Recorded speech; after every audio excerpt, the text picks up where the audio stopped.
Welcome back to the Gee Ursula Show, Tuesday morning edition. So I got to admit, when I get press releases in my email, I don't get overly excited. But yesterday I did get one that made me kind of excited, and it came from Republican King County Councilmember Reagan Dunn, who wants to tackle the rise in hate crimes in our region by having a dedicated unit in the King County Sheriff's Office to address the problems. So we've invited Councilman Reagan Dunn to join us now, and he's on the show with us. Good morning. Good morning. Thanks so much for having me. Yeah, thank you for joining us. So there are a lot of people who still don't think hate crimes are actually a problem, or they don't exist at all, or they're an overreaction. Why do you feel we need a dedicated hate crime unit in the sheriff's office with 4 deputies? You know, I'm a former federal prosecutor in 3 jurisdictions across the United States, and one of the worst kinds of crimes we see are hate crimes. It's a crime that is particularly bad because it preys on the particular vulnerability or difference between an individual and the majority of the population. For example, a hate crime can be based on race, or it can be based on sexual orientation. Then it involves another element of criminal activity, intent and an action. For example, an assault, beating, some kind of a really nasty crime. And so we need to focus on those. And what we have seen, unfortunately, in the last 12 months is nearly 150% increase in hate crimes occurring across the United States. And that's reflective, too, of what we've seen here locally in King County. You come from the Republican side, and I'll admit to you that when I saw that it was you that proposed this, I was really excited to talk to you and interview you.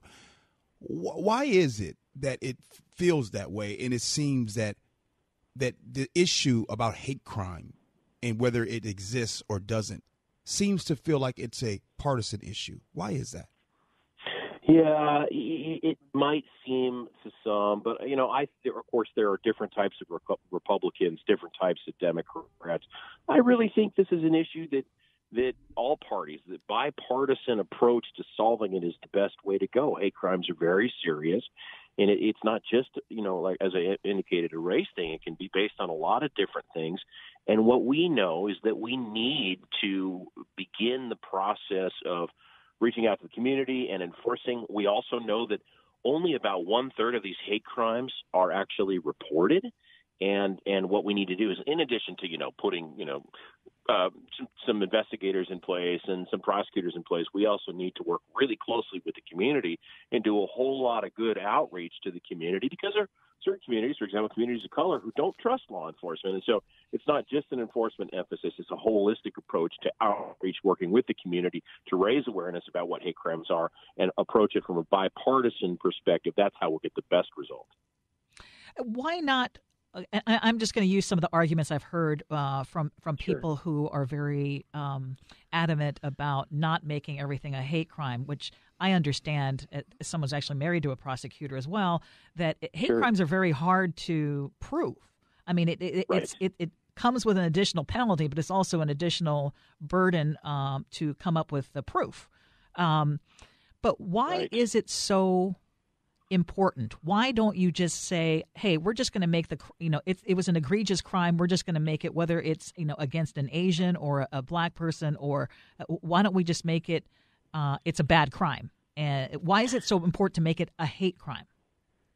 Well, there's a lot of different reasons. First of all, the reason why I wanted to create the specialized unit inside the sheriff's office is because, as you mentioned, it is really, really hard to prove these crimes, because the real issue goes to intent. What is the intent?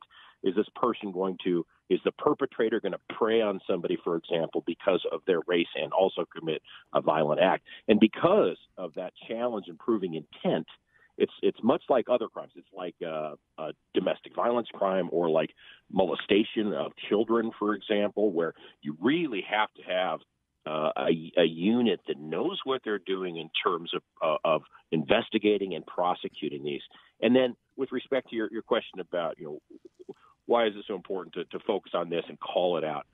The theory of prosecution is deterrence.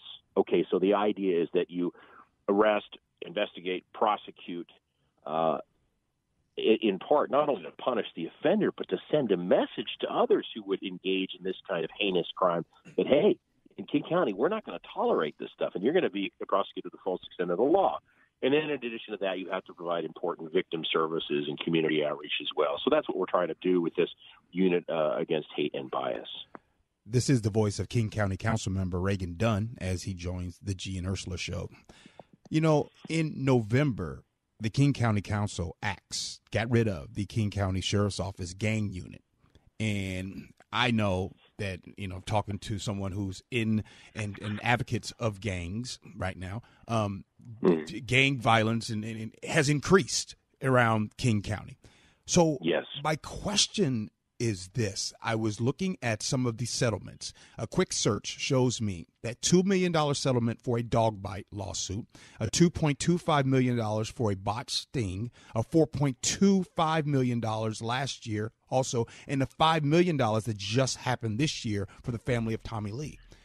Is there a possibility that if we can just slow down on some of these settlements that are going out, that we can also have a gang unit and a hate crime unit at the same time?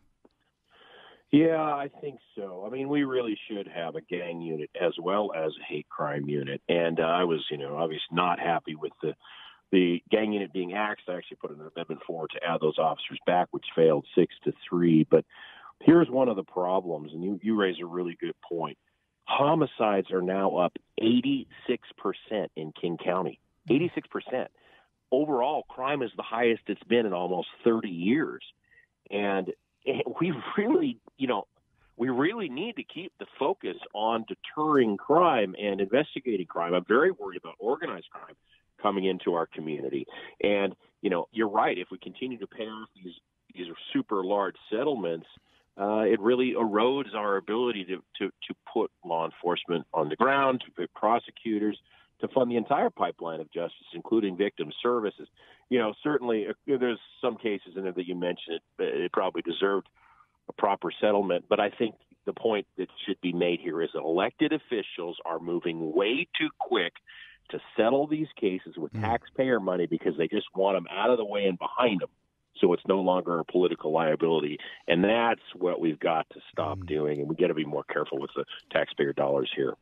Speaking of taxpayer dollars, so how much would it cost? Your legislation calls for hiring 4 new deputies. Would this mean pulling those deputies off other duties, or these would be new positions? How much will this cost, and how much support do you have on the council? Well, great questions. It's around $600,000 annually to put this unit in place. We have an $11.5 billion budget. And so, it's easy for us to afford, as was just mentioned. You can certainly tone down the settlements as one way to collect it. But the other thing is, the federal government is funding something like $440 million to King County in this most recent $1.9 trillion supplemental. And COVID is causing an increase in crime. It's not causing our entire increase in crime in King County. Part of that is because we've completely obliterated our criminal justice system, but it's causing some of it. So we really can take the money coming from the federal government and fund this without too much problem. But in my judgment, it is a very sound investment. It is an addition to the existing number of sheriff's deputies. It would be an add-on, and that's what we desperately need. If you really want to knock down crime, you've got to keep at least a baseline investment in your criminal justice system. And we haven't been doing that, and that's tragic. King County Councilmember Reagan Dunn, thank you so much for your time. We're grateful that you joined the Gee Ursula.